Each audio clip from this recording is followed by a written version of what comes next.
Amanda Bennett always appeared to have the perfect life. She lived in an upscale Houston suburb with her husband, Richard, a successful corporate manager at an energy firm. Their two-story home with manicured lawns and polished hardwood floors looked like a magazine cover. From the outside, Amanda had everything: financial security, respect in the community, and a devoted husband. But inside, things were different. Richard was often distant, preoccupied with work, and emotionally absent. Late-night emails, business dinners, and constant stress had turned their marriage into a cold partnership. Amanda tried to talk to him, but their conversations always ended in polite small talk or quiet frustration. They hadn't touched each other intimately in almost 8 months. She began to feel invisible. It was at Richard's company's annual gala when Amanda first met Ethan Cross, Richard's new boss. He was sharp, charismatic, and 10 years older than Richard. Ethan had a commanding presence. Not because he was loud, but because people naturally paid attention when he entered a room. Amanda wore a sleek black dress that hugged her curves. She caught Ethan glancing her way more than once. Later that night, while Richard networked, Ethan approached her at the open bar. "Mrs. Bennett, right?" he asked, his voice deep but smooth. "Amanda," she replied, flashing a practiced smile. "I'm Ethan Cross. Your husband speaks highly of you." "Does he?" she replied, letting the smile fade slightly. "That's nice to hear."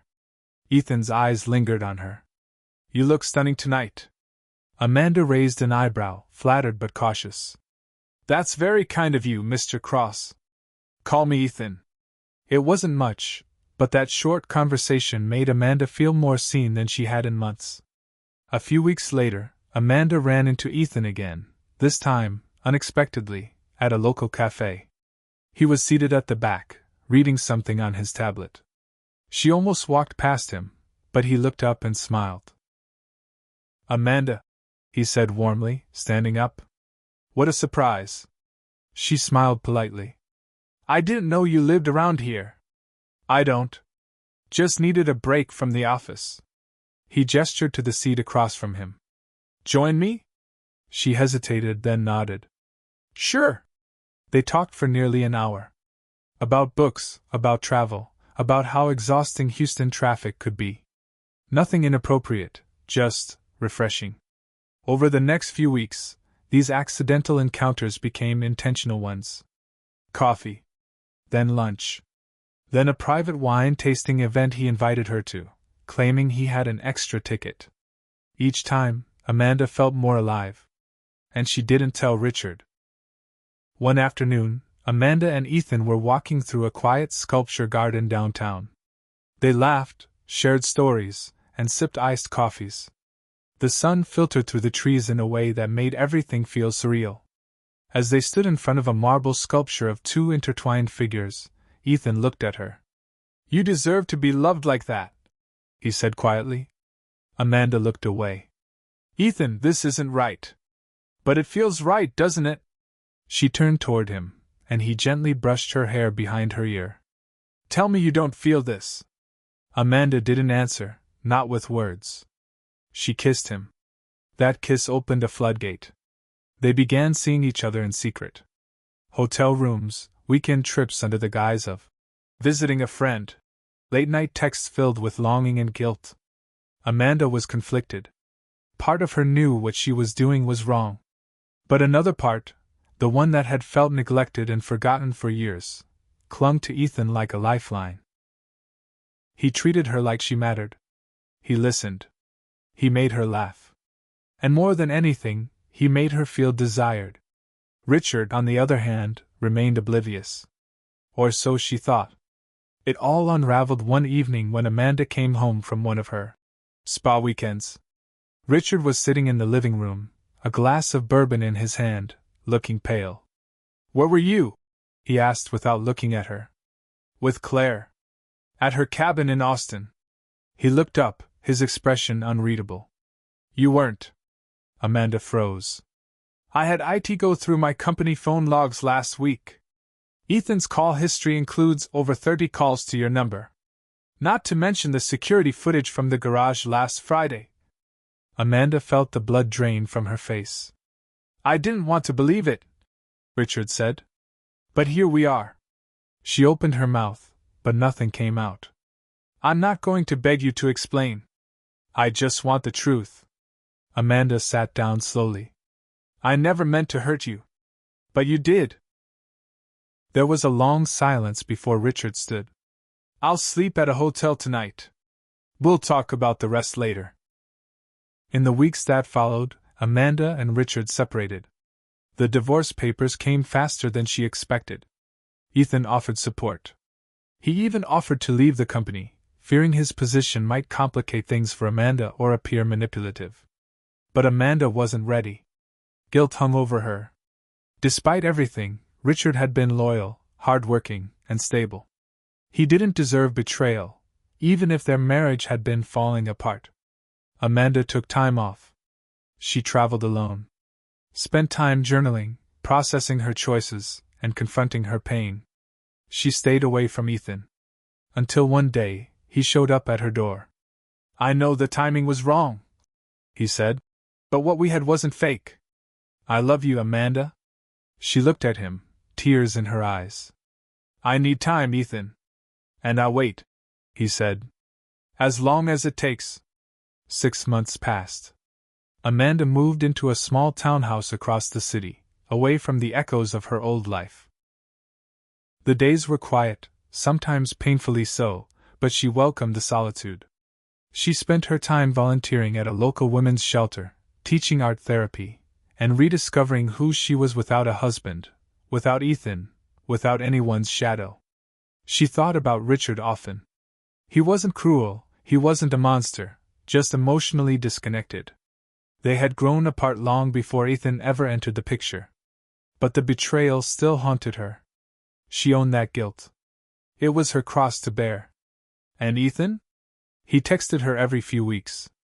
Sometimes just a simple, thinking of you. But he respected her space. He didn't push. One chilly November morning, Amanda stood in the mirror, brushing her hair. She barely recognized the woman staring back, calmer, stronger, more honest.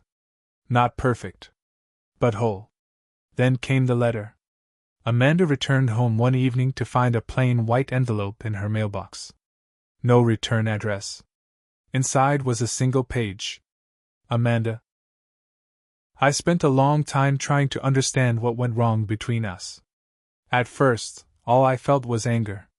But now, after distance and therapy, I realized we were both drowning, just in different ways. You needed affection. I needed silence. We both stopped speaking each other's language. I forgive you. Not for what you did, but for being human. I've started over, in my own way. I hope you find happiness, wherever it may come from. Take care. Richard. Amanda sat down and cried. Not because of pain, but because of release. His words weren't bitter. They were kind. It was the closure she didn't know she needed. That night, Amanda picked up her phone and scrolled to Ethan's name. Amanda, are you free for coffee tomorrow? His reply came in under a minute. Ethan, always. They met at the same cafe where they'd first reconnected months ago. It was raining lightly, and the windows fogged as they sat across from each other. Ethan looked older, not in a tired way, but in a way that showed time had matured him too. I wasn't sure you'd call, he said softly. I wasn't sure either, she replied. He reached for her hand, but didn't touch it, not yet. Just waited. I needed to heal. On my own, she said. And I needed to know I wasn't just running to you because I was lonely. And now? He asked. She smiled, a real one this time. Now I'm choosing you, not as an escape, but as a choice. Ethan exhaled, his shoulders relaxing. He nodded.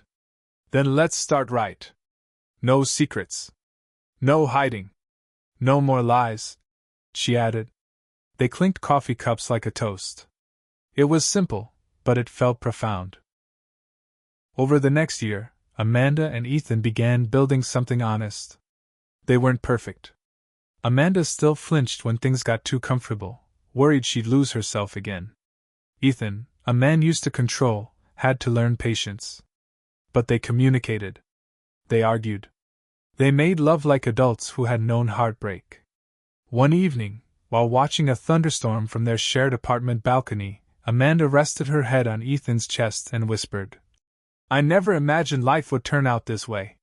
He kissed her forehead. "Neither did I. But I'm grateful it did." One summer afternoon, Amanda visited a gallery downtown where her artwork was being showcased. Her pieces, abstract, layered, colorful, reflected her emotional journey. Each canvas told a story of loss, betrayal, forgiveness, and new beginnings. As people walked by and admired her work, Amanda spotted a familiar face in the crowd. It was Richard. He looked different, more relaxed. Standing beside him was a woman with soft eyes and a warm smile. He gave Amanda a small nod. Not awkward, not cold. Just peaceful. Amanda nodded back, her eyes misty. Sometimes the past didn't need to be erased, just accepted. Amanda sat by the lake behind their home, sketchbook in her lap, Ethan beside her. He was reading, and she was drawing the way the sun bounced off the water. "I like this life," she said quietly. "So do I," he replied. "You fought hard for it." She closed her eyes and breathed in the warm air. Some stories begin in pain. Some in betrayal. But the most honest ones? They're the ones where people fall, learn, break, and rebuild, not to be perfect, but to be real. Amanda had once fallen for her husband's boss. But what mattered most was that she finally fell in love with herself.